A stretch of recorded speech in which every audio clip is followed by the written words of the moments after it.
Salut tout le monde, très urgent et très chaud. Une manifestation a été organisée aujourd'hui dans la ville de Kidal par les ennemis qui veulent saboter l'image de l'armée malienne, qui veulent saboter la victoire de l'armée malienne, des braves soldats maliens. Mes chers amis, aujourd'hui, dimanche 31 décembre 2023, je vous dis, des complots de déstabilisation sont en cours contre l'AIS. Hier, samedi 30 décembre 2023, il y a eu tentative de coup d'État contre le capitaine Ibrahim Traoré. Au même moment, aujourd'hui, ils ont manipulé quelques personnes, 5 ou 6 personnes, pour manifester contre l'armée malienne. Mes chers amis, je vais vous faire une grande révélation par rapport à la manifestation d'aujourd'hui qui s'est passée à Kidal, dans la ville de Kidal. Ceux qui sont sortis aujourd'hui, ce ne sont pas des, sont la plupart des Noirs. C'est pas les Touaregs, c'est pas, je n'ai pas vu quand même les Touaregs. Ça peut être dedans, mais en tout cas, c'est une sorte de manipulation. Tandis que quand la SEMA était présente, ils n'osaient pas manifester contre la SEMA, parce que la SEMA les tuait. Voilà, aujourd'hui, on les manipule aujourd'hui. Ils sortent. Pourquoi il y a eu tous ces problèmes? Je vais vous montrer les images de la manifestation d'aujourd'hui à Kidal. Et après, je vais vous donner des détails. Voilà ce qui s'est passé à Kidal. Des gens sont sortis. Mais avant d'aller de cela, j'ai une deuxième nouvelle que le président togolais Yassimé vient de recevoir Guillaume Soro. Voilà, Guillaume Soro. Je vous ai dit, il y a problème parce que pourquoi ils veulent amener tous ces problèmes? Il y a Guillaume Soro qui est soutenu par l'AIS. Il y a Ousmane Sonko qui est un candidat favori au Sénégal. Et l'AIS est en train de faire quelque chose. De grandes surprises sont en cours. Voilà pourquoi ils veulent tout faire pour saboter. Hier, tout près, l'armée malienne a éliminé 15 cadres terroristes, 15 chefs terroristes dans une opération aéroterrestre où les hélicoptères, les avions de chasse et les drones sont rentrés en action. Donc, pour nous oublier tout ça, pour tout saboter, ils veulent organiser des élections et des manifestations à Kidal. Je vais vous montrer ce qui s'est passé à Kidal aujourd'hui. Et après, pourquoi il y a ces problèmes, je vais vous faire la révélation. Allons-y à Kidal et voilà. Voilà la manifestation, comme vous voyez en image. Quelques personnes sont sorties en moto, ils ont montré leur colère. Maintenant, vous voyez, la police a vraiment été professionnelle. Personne n'a tiré sur les manifestants. La police vraiment a pu les calmer. Mais en tout cas, ce n'est pas une bonne image pour nous les Maliens. Parce que les ennemis veulent prendre ça. Au même moment, quand vous partez sur les médias français, ils sont très contents. Ils disent que c'est Wagner qui est en train de tuer les gens. Que c'est Wagner qui est en train d'aller dans la maison des gens. Pourquoi ces gens sont sortis? Voilà aussi la vidéo en question que je vais vous montrer aussi. Et voilà, voici la vidéo. Aujourd'hui à Kidal, c'est catastrophe contre l'armée. Ça c'est compliqué aujourd'hui. Tous les Miko-Langa. Ça c'est à Kidal. Donc il n'y a pas eu beaucoup de sorties. Quelques personnes, 3 ou 4, 5 personnes seulement sont sorties. Par curiosité, d'autres personnes sont sorties pour voir ce qui se passe. Ce n'est pas mais ils ont médiatisé, ils ont fait croire, c'est comme si les gens de Kidal ne sont pas d'accord avec l'armée malienne. Ça, c'est fou. L'armée malienne est une armée professionnelle. L'armée malienne est en train de faire ce qui est bien pour le Mali. Voilà, c'est tout. Donc, mes chers amis, pourquoi il y a eu toutes ces tractations? Avant l'arrivée de l'armée malienne à Kidal, il y avait les pillages. Il y a des gens qui ont profité de l'arrivée de l'armée malienne pour aller piller les maisons de leurs voisins. Un. De deux, il y en a aussi qui ont pris les matériels de l'aménagement dans le camp de l'aménagement. Il y en a qui ont volé des matériels de divers endroits. Quand l'armée est venue, la police est en train de faire des nettoyages propres pour récupérer ces matériels. Et les gens qui sont sortis là sont manipulés par la SEMA. Comme la SEMA n'est plus à Kidal, ils ont toujours quelques pions là-bas qu'ils veulent faire sortir pour montrer, pour créer les chaos, pour que l'armée malienne tire sur eux. Le plan était simple. Ils veulent pousser les gens à sortir à Kidal. Comme ça, quand l'armée va tirer, ils vont dire que l'armée est en train de tuer la population civile à Kidal. Depuis que notre armée est arrivée à Kidal, les déplacés viennent tous les jours. Donc les ennemis sont humiliés. Au même moment, l'armée malienne est en train de bien nettoyer les endroits. Nos frères et sœurs qui ont quitté Kidal sont en train de revenir à Kidal. Tout ça, cela ne les prépare pas. Donc, pour salir l'armée, pour saboter ce boulot propre, ils vont manipuler quelques personnes et ils vont sortir. Quand ils vont sortir, parce qu'ils les mettent comme bouclier humain. C'est-à-dire que quand l'armée va tirer sur eux seulement, ils vont aller médiatiser. Ah, l'armée est en train de tuer les gens de Kidal. Pour que les gens ne reviennent plus à Kidal. C'est ça leur stratégie, mais ils ont échoué aujourd'hui. Je vous ai dit, depuis le début de ma vidéo, qu'il y a des complots de déstabilisation contre l'AIS. Au Burkina, il y a une tentative de coup d'État contre le capitaine Ibrahim Traoré. Aujourd'hui, ils veulent déstabiliser Kidal. Après une sortie victorieuse de notre brave armée. Voilà, aujourd'hui, ils sont en train de mélanger les choses à Kidal. Mais tout est sous contrôle de l'armée malienne. Personne n'a été tué, personne n'a été torturé. L'armée a été professionnelle. La police, on salue la police. Le calme est revenu à Kidal. Il y avait quelques, vous voyez, parce qu'il y a l'armée est en train d'aller dans les différentes maisons pour récupérer ce que les pierres ont pris là. Ils sont en train d'enlever ça. Donc, ils ont profité de ça pour mettre les gens en colère contre l'armée malienne. Malheureusement pour eux, l'armée et la population se comprennent. Et ce qui m'a beaucoup plu, c'est à travers les renseignements donnés par la population de Kidal que l'armée malienne est en train d'éliminer les ennemis. Même hier, ils ont tenté de bombarder Kidal. Ils n'ont pas pu. Les drones et les hélicoptères sont rentrés en action pour les éliminer en neutralisant 15 cadres importants, des chaînes de commandement, des têtes remplies, ont tous été éliminés par la puissance de feu de l'armée malienne. Nous disons bravo. Et nous conseillons la population malienne, la population burkinabé et la population nigérienne de rester vigilants. Car l'ennemi qui est contre nous ne dort jamais. L'ennemi qui est contre nous est un hibou. Vous connaissez un hibou là? Il y a un oiseau dont les sorciers se déguisent. On appelle ça hibou. Les gens même appellent ça oiseau hors sorcier. Donc, c'est des hiboux, c'est des sorciers. Ils dorment jamais la nuit. Ils veulent toujours tenter de déstabiliser. Tantôt tentative de coup d'État au Burkina Faso, tantôt des désinformations au Mali, au Niger, ou tentative de coup d'État dans les trois pays. Leur seul objectif est d'éliminer ces leaders et puis amener les valets locaux pour revenir piller nos ressources. Nous, peuple du Sahel, nous resterons debout derrière nos autorités. Nous allons les défendre. Et nous conseillons tout le monde de rester vigilant. Quand il y a petit bruit seulement, sortons. C'est tout ce qui est important. Ces gens ont plusieurs couleurs. Il y a des traîtres parmi nous. Il y a des gens qui sont des vrais traîtres, qui n'arrivent pas à digérer le fait qu'on veut être indépendant. Il y en a qui veulent mourir esclaves. Ils sont nés esclaves, ils veulent mourir esclaves. Ces gens-là ne vont jamais nous aimer. Que Dieu nous éloigne contre les vampires. Que Dieu nous éloigne contre les valets locaux. Que Dieu nous éloigne contre les traîtres au service des impérialistes.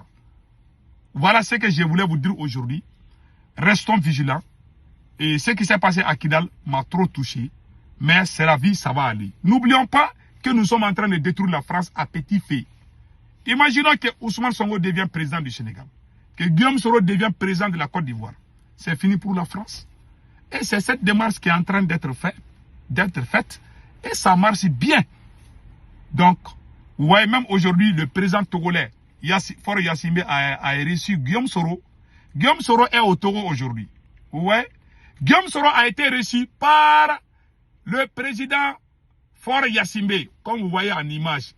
Ça c'est Guillaume Soro avec le président Faure Gnassingbé. On vient de voir ça. Donc vraiment, prions Allah le Tout-Puissant de nous protéger contre les traîtres. Que Dieu protège le Burkina Faso. Que Dieu protège le Mali. Que Dieu protège le Niger. Passez excellent week-end et bonne et heureuse année. Vraiment, qu'Allah le Tout-Puissant nous protège contre les vampires. J'ai oublié une petite anecdote. Un conseil adressé aux autorités maliennes, aux autorités burkinabées et aux autorités nigériennes. Il faut travailler avec les vrais patriotes. Vous voyez les grandes nations qui ont évolué, quand ils voient un bon fils du pays, ils ne te regardent pas deux fois. Directement, ils vont commencer à travailler avec toi. Chez nous en Afrique, tu es patriote, ils vont dire merci, tu es patriote. Mais les autorités s'en fichent, même si tu meurs. Ils ne te protègent pas. Les jours où tu vas mourir, on va dire on a perdu alors qu'on pouvait t'utiliser pour sauver la nation. C'est comme ça l'Iran est en avance aujourd'hui. La révolution iranienne, ceux qui sont sortis dans les rues, ce sont eux qui sont dans tous les postes clés en Iran. Tant que nous ne faisons pas cela, nous allons toujours recommencer à zéro. Je donne ces conseils aux trois présidents. Ceux qui sont dans les rues là, ceux qui crient pour vous sauver là, il faut vraiment les récupérer et travailler avec eux. Sincèrement. Ça, je vous dis. Hein. Il y a beaucoup de chefs d'État, quand ils viennent au pouvoir, ils vont prendre leurs cousins qui dormaient dans les salons là, ou leurs frères à côté, ou bien leurs sœurs à côté là. Pendant que ceux qui sont avec, c'est ça qui amène la colère, c'est ça qui amène la haine, c'est ça qui amène la vengeance, c'est ça qui amène les renversements. Quand vous voyez, les personnes qui renversent les présidents là, ce sont leurs proches. Ils se sentent trahis, ils vont former quelque chose et puis ils vont venir se venger. Évitons la trahison, restons unis. Je vous donne une anecdote, un exemple frappant. Le président Hugo Chavez, paix à son âme, quand il a pris le pouvoir, c'est un militaire. Hugo Chavez a tenté le coup d'État, ça n'a pas marché. Il est parti aux urnes, il a gagné les élections au Venezuela. Quand il a été élu président du Venezuela en tant que militaire, il a couru vite pour aller en Iran. Il a demandé au président iranien que lui, Hugo Chavez, il vient d'être élu. Je répète, quand Hugo Chavez a été élu président du Venezuela, il est parti prendre conseil aux autorités iraniennes avant d'aller au Cuba. Il a dit aux Iraniens, vous avez fait une révolution et vous êtes en train d'avancer aujourd'hui en matière technologique et tout là. Donnez-moi votre secret. Voilà ce que le vieux Ayatollah Khamenei a dit à Hugo Chavez. Il dit, si tu veux vraiment réussir, tu veux bâtir ta nation, donnez la force au peuple digne. Recrutez les patriotes partout, même s'ils sont dans les trous des rats là, les vrais patriotes, même s'ils sont dans les trous des rats là, il faut creuser ces trous et les prendre et les amener et travailler avec eux. Tant que tu ne fais pas cela, si jamais tu donnes la force à l'armée par rapport à la population, c'est cette armée qui sera utilisée pour te renverser. Ce sont les autorités iraniennes qui ont dit ça à Hugo Chavez. Je ne dis pas de donner des armes à la population plus que les militaires, mais politiquement. Tu peux nommer les colonels, les capitaines partout. Les jours que ça s'offre, les premiers qui vont vous trahir, ce sont vos camarades soldats.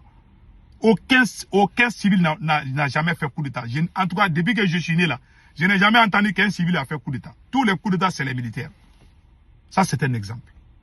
Les Iraniens ont dit, il faut renforcer ton armée, il faut équiper ton armée. Mais politiquement, donne la politique, le côté politique au peuple. Unir le peuple. Fais tout pour que le peuple t'admire. Comment le peuple peut t'admirer? Il faut travailler avec les vrais patriotes, ceux qui sont convaincants, ceux qui sont fous de leur nation. Il faut les approcher, il faut les utiliser. Je vous dis, depuis que Hugo Chavez a fait ça là, en mourant, il a donné le pouvoir à Nicolas Maduro. Quand Nicolas Maduro a pris le pouvoir, quelques années après, les Américains ont tenté d'envahir le Venezuela.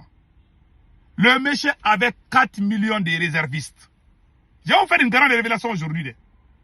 Les chefs militaires, là, beaucoup de chefs militaires étaient déjà sous le complot. Vous voyez au Burkina Faso, combien de militaires ont été arrêtés en temps? C'est-à-dire que toutes ces tentatives-là, quand ils veulent rentrer, quand ils veulent te renverser, ils passent par certains officiers supérieurs de l'armée. Voilà pourquoi je donne ce conseil aux militaires qui sont au pouvoir. Ne pensez pas que c'est votre arme qui vous sauve. C'est le peuple. L'arme du peuple est plus puissante que la bombe atomique. S'il vous plaît, travaillez avec le peuple digne et les vrais patriotes. Ceux qui sont dans les rues là, la même chose en Iran. Les gardiens de la révolution, c'était des jeunes étudiants en 1979 qui sont sortis dans les rues de Téhéran, qui ont renversé, qui ont dit qu'ils ne veulent plus voir le président. Et les militaires sont rentrés dans la danse, ils ont chassé le président qui s'appelait Sarr. C'est à ce moment Ayatollah Khamenei a quitté France pour aller en Iran, accueilli comme héros. Quand ce vieux est venu, il a appelé tous ces grands leaders jeunes avec les chefs militaires. Ils ont travaillé ensemble comme une équipe. Pas de trahison. Pas de trahison. Nous les Noirs, on ne peut pas faire ça. S'il vous plaît, il faut vraiment que vous cassez cette barrière de trahison. On dirait que c'est devenu virus. Le mot trahison est devenu comme virus chez nous les Noirs. Il faut casser cette barrière. Il faut faire comme l'Iran a fait. Il faut faire comme le Venezuela a fait. Il faut faire comme le Cuba a fait. Si vous ne faites pas cela, votre révolution n'ira nulle part. Je vous dis ça aujourd'hui. Vos 3 présidents là, écoutez ces messages-là, c'est très important. Travaillez avec les forces révolutionnaires. Travaillez avec les jeunes ceux qui sont sortis dans les rues de Téhéran en 1970. Ce sont eux qui dirigent, qui sont dans les postes clés. Ce sont eux qui décident ce qui est bien pour la patrie. Mais chez nous, tu es révolutionnaire, on dit merci. Ou bien on t'appelle, on te donne quelques jetons seulement, tu parles, chut, on t'a donné ça. Ils cherchent à te détruire. Au lieu qu'ils te récupèrent, ils pensent qu'ils t'ont déjà payé. Ils vont t'appeler, ok, prends ça là, c'est pour toi. Et puis, toi, tu es déjà payé. Toi, tu ne dois plus parler. Tu ne dois pas être nommé. Tu ne dois même pas être à côté de nous. L'homme noir n'avance pas. Beaucoup de présidents ont fait cette erreur. Et vous, les 3 présidents, vous devez apprendre ces erreurs-là. Vous devez corriger ces erreurs-là. Restez soudés avec le peuple. Si vous faites cela, je vais vous dire, ce peuple qui est derrière vous est plus puissant que la bombe atomique. Ce peuple qui est derrière vous est votre seul soutien. Ce ne sont pas vos cousins qui sont dans les salons, qui vont venir par les postes clés, qui vont vous sauver. Si les gens savent cela, si les gens voient vos parents partout là, et que les forces révolutionnaires sont dehors là, le karma va vous ramasser au pouvoir, un à un. Je vous dis ça aujourd'hui. Je ne veux pas que vous soyez, que quelque chose vous suit, que ce soit karma. Je veux que vous soyez propre, comme un bébé qui vient de naître. Voilà mon conseil. Dans ces 2 jours, je vous donne ces conseils. Restez soudés avec les forces révolutionnaires et les forces dignes. Ce sont eux que vous devez considérer comme votre âme. Après Dieu là, ce sont eux. Poutine a fait, on a posé la question à Poutine. Qu'est-ce qui vous fait perdre la vie? Poutine dit que c'est la foule révoltée. Poutine fait tout pour ne pas blesser cela. Ceux qui vous admirent, ceux qui vous défendent, je vous dis, vous ne pouvez pas les payer. Vous n'avez pas de prix à les payer. L'homme noir pense qu'il peut même payer même Dieu. L'homme noir là, nous on pense qu'on peut payer même Dieu. Il y a des gens qui n'ont pas de prix. Mais chez nous, on t'appelle, ok, prends ça là, ça c'est fini. Et puis, dégage. On ne veut plus même te voir. Toi tu cries, après tu vas voir que le président a nommé son cousin là-bas là. Toi tu es toujours dans les rues, tu ne peux même pas acheter échange. Même si tu ne fais rien là. Un jour, Dieu aussi va amener quelqu'un qui va les trahir. C'est le karma. C'est le karma qui fait que l'homme noir souffre. Tu vois, quand même on meurt là, on fait des confessions. Tellement on est mauvais, on est méchant, on est traître. Donc, il faut guérir ces maladies-là. Ces maladies-là, ça est dans nos veines là, il faut les guérir. Ça, je vous dis ça. Si vous n'essayez pas de guérir ça, de franchir cette barrière, vos révolutions n'iront nulle part, ni au Mali, ni au Burkina, ni au Niger. C'est les mots codés que je vous dis. Ça vaut plusieurs jours que je vous dis ces mots-là. Les vrais révolutionnaires, il faut les récupérer. Il faut que l'État les considère. Il ne faut pas que le président se cache dans son salon. Ah non, je ne vais pas voir les activistes. Non. Ce sont tes vrais amis, tes premiers amis là. Ce sont tes. Tu dois même prendre café avec eux. Chez nous, ce n'est pas facile. Chez nous, c'est que nous on fait là. Quand tu fais ça aux États-Unis, je vous dis, c'est le président même qui va te chercher. Chez nous là, tu vas mourir dans la rue, sa fiche. Ils vont dire, ah merci. Il faut qu'on valorise les vraies personnes, les vrais dignes fils. Tant que vous ne faites pas cela en Afrique, l'Afrique n'ira nulle part. Même si le président est bon, il veut construire. Tu ne peux pas construire une nation sans les bons fils. Tu ne peux pas construire une nation avec ta famille, tes proches, avec des clans. On ne peut pas construire une nation comme. On construit une nation avec les dignes fils, les méritants. C'est comme si tu es chef de famille, tu as construit beaucoup de maisons, mais tu n'as pas éduqué tes enfants. Tu n'as pas cherché les rapprochements entre tes enfants qui sont corrects. Tu les as mis à côté, les plus grandes canailles là. tu les approches, les jours tu vas mourir. Tes mauvais enfants, et ils ont déjà pris les dessus. Ils vont tout vendre les maisons et les bons enfants vont pleurer. Ah papa, je t'aimais, je voulais t'aider, maintenant tu m'as mis à l'écart. Voilà, l'autre il est en train de vendre. C'est ça qui arrive à la fin. S'il vous plaît, corrigeons vraiment ces virus-là, ces virus de trahison-là, ces virus de malhonnêteté qui existent chez certains. Il faut qu'on corrige ces virus. Tant qu'on ne fait pas cela, on n'ira nulle part. Je vous aime, je vous adore. Passez excellent week-end. Ciao, ciao.